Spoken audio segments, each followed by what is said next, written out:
वंदे मातरम दोस्तों। तो भाइयों, आज फिर मैं आपसे उसी रोजगार के मुद्दे पर बात करूंगा। उसी मुद्दे पर आपसे कुछ बातें शेयर करना चाहूंगा, क्योंकि यह मुद्दा हमारे देश का है।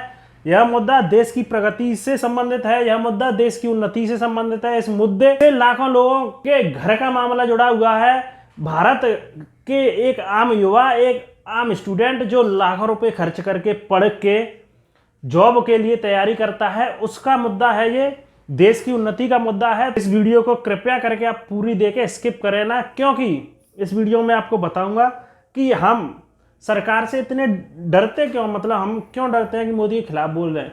मोदी के खिलाफ बोलने से क्यों डरते हैं? जब हम मोदी जी ने जो अच्छे काम किए उनकी अप्रिसिएशन, उनकी तारीफ करने से नहीं थकते, तो हम उनके खिलाफ क्यों नहीं बोलें जब वो गलत कर रहे हैं।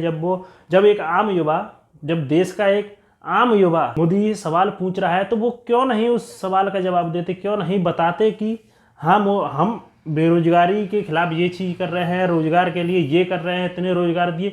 अगर आपको नहीं बताना है, आपको ऐसे ही वैकेंसीज कम करनी है, ऐसे ही जॉब कम करनी है, नौकरी नहीं देनी है, तो फिर आप जब चुनाव होता है तो चुनाव के मैनिफेस्टो में रोजगार का मुद्दा क्यों उठाते हैं। अभी हालिया का, मैं 2014 की तो बात करूंगा नहीं, अभी हालिया का मुद्दा देख लीजिए आप। 1-2 दिन पहले पौंडीचेरी में अमित शाह जी ने रैली की थी, वहाँ चुनाव चल रहे हैं, तो उन्होंने कहा था अगर बीजेपी आती है तो हम 70% बेरोजगारी की दर से घटाकर 40% बेरोजगारी दर कर देंगे पौंडीचेरी में। क्या वे अब सेंटर में नहीं है? क्या वे अब नहीं कर सकते कुछ रोजगार के लिए?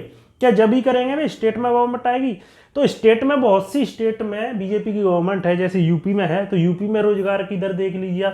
और यूपी के जो सीएम साहब हैं योगी जी, उन्होंने जितने अच्छे काम किए उनकी तारीफ करते हैं, और हम क्यों ना बोलें उनके खिलाफ जब वे ये कहते हैं कि हमने 4 साल में 4 लाख युवाओं को नौकरी दी। मतलब 4 साल में 4 लाख युवाओं को, जहां जो यूपी की जनसंख्या 30 करोड़ है, वहां 4 लाख युवाओं को नौकरी देकर वे क्या उखाड़ना चाहते हैं, क्या दिखाना चाहते हैं कि हाँ हमारी गवर्नमेंट ने क्या किया। तो मैं आपसे इसी मुद्दे के लिए आवाज उठाने के लिए एक अपील, एक हम्बल रिक्वेस्ट करना चाहता हूं। हाथ जोड़कर आपसे यह कहना चाहता हूं कि कृपया करके यह मुद्दा हर भारतीय नागरिक का है, जो एक आम भारतीय है, जो अपने बच्चों को पढ़ाता है ताकि उससे अच्छी जिंदगी मिले, आगे जाके अच्छी जॉब मिले। तो हम जो अपनी आने वाली जनरेशन को क्या देंगे? हम उसे एक अच्छी चीज़ दे सकते हैं, अच्छी सरकार दे सकते हैं, अच्छा सिस्टम दे सकते हैं, अच्छी शिक्षा दे सकते हैं। तो उसके लिए इन नीतियों में जो सरकार की पॉलिसीज हैं, एग्जामिनेशन प्रोसेस हैं, उनमें रिफॉर्म के लिए, जो शिक्षा नीति हैं उनमें रिफॉर्म के लिए अपनी आवाज़ उठा सकते हैं, जिससे सरकार हमारी बात सुने, आपकी बात सुने, हर भारतीय की बात सुने, और जो भारत के लोग सरकार से पूछ रहे हैं उसका भी जवाब दें।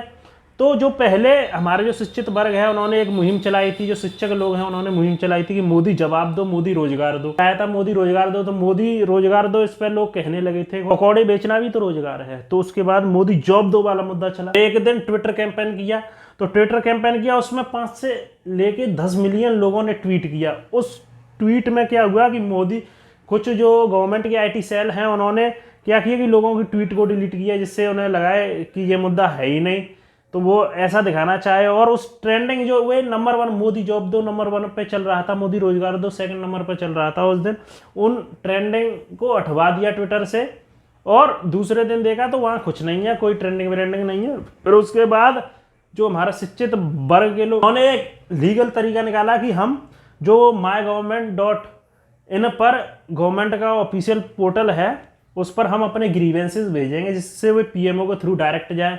तो उसके बाद उन्होंने लाखों की तादाद में जो लोग हैं, जो स्टूडेंट हैं, जो एक आम युवा हैं, भारत के देश के जो आम नागरिक हैं, उन्होंने लाखों की तादाद में ग्रीवेंसेस भेजे PMO के बाद। उसके बाद भी कुछ नहीं हुआ। मोदी जी की मन की बात आई बीच में, तो उसमें लोगों ने बहुत आस लगाए, कयास लगाए कि हाँ हमारी बात मोदी जी बोलेंगे, आज रोजगार की बात करेंगे। आज मन की बात में तो कोई रोजगार की बात नहीं हुई, पर हाँ रोजगार की बात हुई पौंडीचेरी इलेक्शन मैनिफेस्टो में, असम के इलेक्शन मैनिफेस्टो में। वहां वे क्यों वादा करते हैं जब उन्हें जॉब वैकेंसीज ही उठानी है? तो चुनाव के मैनिफेस्टो में जब बेरोजगारी इतना बड़ा मुद्दा नहीं है, तो वे वहां क्यों बात करते हैं? चुनाव के मैनिफेस्टो में रोजगार की, जब रोजगार इतना बड़ा मुद्दा नहीं है। सरकार, आप एक बात हमें याद रखें कि सरकार भी जानती है कि रोजगार बहुत बड़ा मुद्दा है, इसीलिए वे इस मुद्दे को सिर्फ चुनावों के लिए बचा के रखते हैं। जैसे मुसलमान हिंदू है ना, ये बहुत बड़ा मुद्दा है इंडिया में, इसे वे चुनावों के लिए बचा के रखते हैं। ऐसे ही रोजगार को भी वे चुनावों के लिए ही बचा के रखते हैं। सिर्फ चुनाव में ही जब चुनाव आते हैं उसके मैनिफेस्टो में शामिल करने के लिए ये मुद्दे रखे गए हैं। ये नागरिक होने के नाते हमारा यह नाता है कि हम इस पर आवाज उठाएं और अपनी गवर्नमेंट से इस पर जवाब मांगे। तो उसके लिए जब माय गवर्नमेंट की ऑफिशियल वेबसाइट, ऑफिशियल पोर्टल पे माय ग्रीवेंसेस भेजे लोगों ने, तो उसका भी जवाब नहीं आया। मन की बात में भी कोई बात नहीं हुई, अपना ही मजाक, मतलब कुछ भी कहते रहे, पर रोजगार की बात पे, जो रोजगार पर कोई बात नहीं हुई। तो उसके बाद फिर जो हमारा शिक्षित वर्ग है डिसीजन लिया कि हाँ, हम ट्विटर पर दोबारा कैंपेन करेंगे मोदी जवाब दो के नाम पर।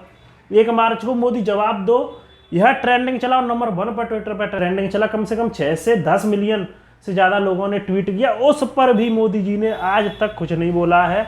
1 मार्च से 5 मार्च हो गई, 5 दिन हो गए, आज तक कुछ नहीं बोला है। और जब भी कोई रैली हो, या वे बंगाल में कोई रैली कर रहे हो, या वे पुडुचेरी में कोई रैली कर रहे हो, या असम में, कहीं भी देश के किसी भी कोने में रैली कर रहे हो, तो मुद्दा रोजगार ही रहेगा, मुद्दा हिंदू मुस्लिम ही रहेगा। ये सारी बातें वे हमेशा बोलेंगे, मुद्दा पाकिस्तान और भारत ही रहेगा, जम्मू कश्मीर ही रहेगा।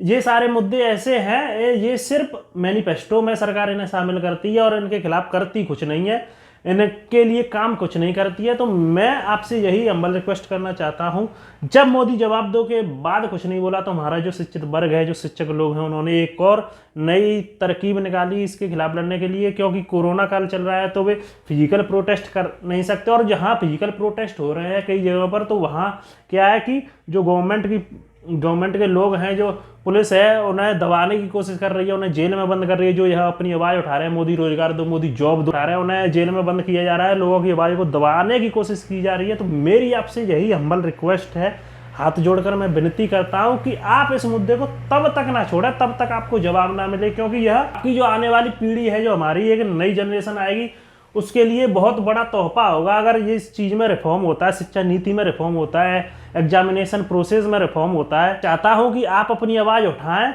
और हाँ, अपनी पढ़ाई भी उसी सुचारू रूप से करते रहे, उसी अच्छे तरीके से करते रहे और अपनी आवाज़ उठाते रहे। बहुत प्लेटफॉर्म्स हैं, सोशल मीडिया हैं, तो इनके थ्रू अपनी आवाज़ उठाते रहे। और जो डिजिटल कंपेनिंग करें, जैसे ट्विटर पर कंपेनिंग हो रही है, ऐसे ही और भी सोशल साइट्स हैं, फेसबुक हैं, इंस्टा हैं, इन पर भी आप कंपेनिंग कर सकते हैं और अपनी आवाज़ उठा सकते हैं। तो इसी के साथ मिलते हैं अगली वीडियो में, ऐसे ही एक देश के लिए, देश की उन्नति से रिलेटेड मुद्दे को लेकर, या फिर किसी क्रांतिकारी से रिलेटेड मुद्दे को लेकर, उनसे क्या सीख मिलती है, इस चीज़ को लेकर मिलते हैं अगली वीडियो में। Till then stay happy, stay healthy, stay safe. जय हिंद, जय भारत।